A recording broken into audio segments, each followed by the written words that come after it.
Hello viewers, কি অবস্থা সবার? সবাই কেমন আছো? আজকে তোমাদের সাথে এই চুড়ি জোড়ার টিউটোরিয়াল ভিডিও নিয়ে হাজির হলাম। এই চুড়িগুলোর ছবি পেজে আপলোড করার পর তোমরা অনেকেই টিউটোরিয়াল ভিডিও দেখতে চেয়েছিলে, তাদের জন্য আমার আজকের এই ভিডিওটা করা। Hi, I am Taiba from Taiba's creative corner. যাই হোক, তো আমি রেজিন নেওয়ার আগে যেখানে কাজ করব সেখানে একটা পলিথিন ইউজ করি, যেন রেজিনটা নিচে পড়লেও সেটা টেবিলের কোনো ক্ষতি না করে।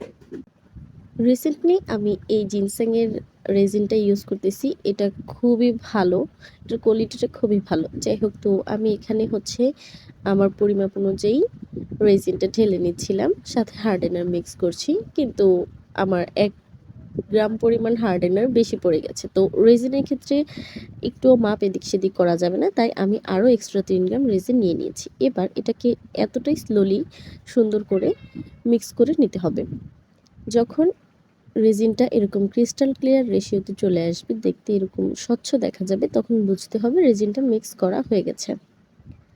এটাকে খুবই আস্তে করতে হবে, মিক্সিংটা যেন বাবলস ক্রিয়েট না হয়। যাই হোক, তো এরপর আমি গোলাপ ফুলের পাপড়ি দিয়েছি এখানে। এই চুড়িটা আমি অন্যান্য চুড়ি থেকে একটু আলাদা করছি, প্রথমে তো দেখতেই পেলে।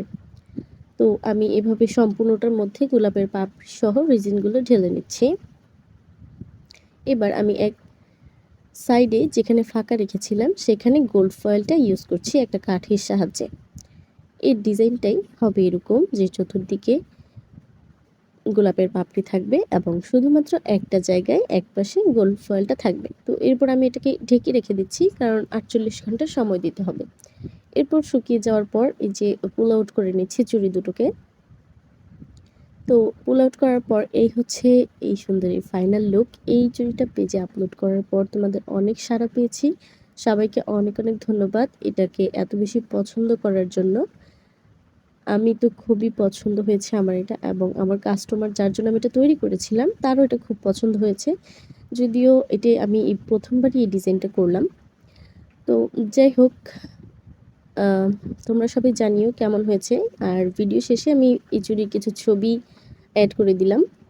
তো সবাই জানাবে কেমন হয়েছে এবং পাশেই থেকেও ধন্যবাদ।